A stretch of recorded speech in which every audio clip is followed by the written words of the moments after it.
নমস্কার সুপ্রিয় দর্শক, আমি অ্যাস্ট্রোলজার সুপাল বিশ্বাস।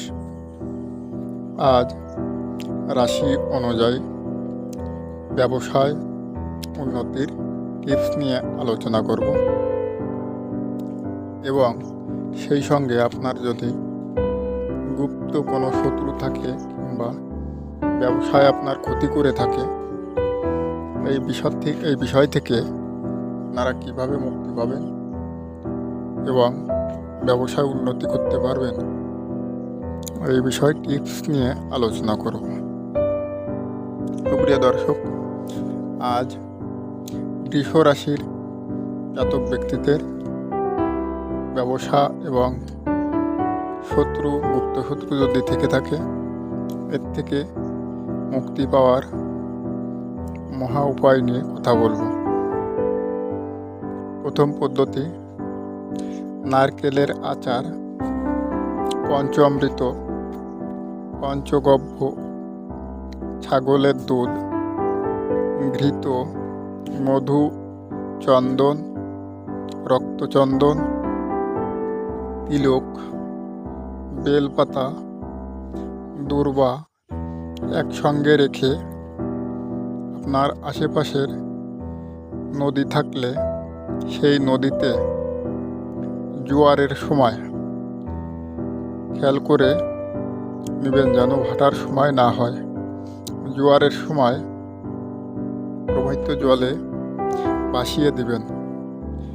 এই কার্যটি একটানা 11 শনিবার করতে হবে। প্রিয় দর্শক, এই দ্রব্যগুলি গুছিয়ে যদি ঠিকঠাকভাবে কাজ করতে পারেন, তাহলে অবশ্যই আপনাদের কর্মজীবনে উন্নতি ঘটবেই। প্রিয় দর্শক, এবং দ্বিতীয় পদ্ধতি নিয়ে আলোচনা করব।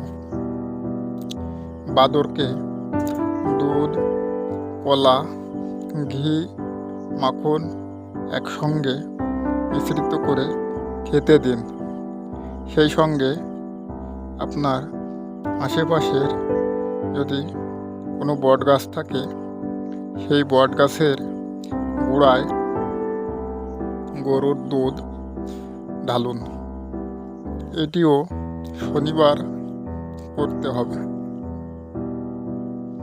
এবং ঢালার পর রাত 3য় প্রহরে ওই বট গাছের গোড়ার থেকে যেখানে দুধ ঢালা হয়েছে সেইখান থেকে একটু মাটি তুলে নিয়ে আপনার বিছানার পায়ের দিকে রাখুন।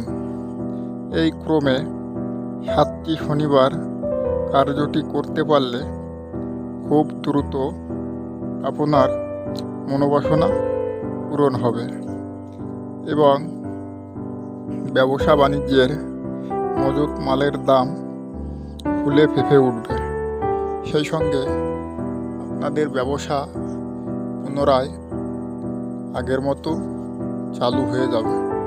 তাছাড়া যদি আপনাদের গোপনে কেউ কোনো ক্ষতি করে থাকে, সেগুলো এর থেকে নষ্ট হয়ে যাবে। প্রিয় দর্শক, বিভিন্ন সময়ে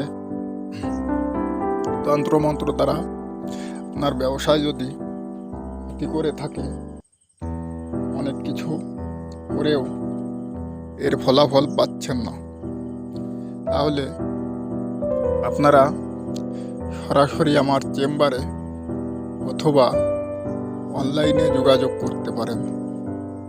প্রিয় দর্শক, তাছাড়া যদি আপনার আশেপাশে অভিজ্ঞ কোনো জ্যোতিষী থাকে, এইখান থেকেও পরামর্শ নিতে পারেন। প্রিয় দর্শক, আমার এই ভিডিওটি যদি ভালো লাগে, লাইক, শেয়ার এবং কমেন্ট বক্সে আপনাদের মূল্যবান মতামত জানাতে পারেন এবং কী ধরনের ভিডিও দেখতে চান এই বিষয় আপনারা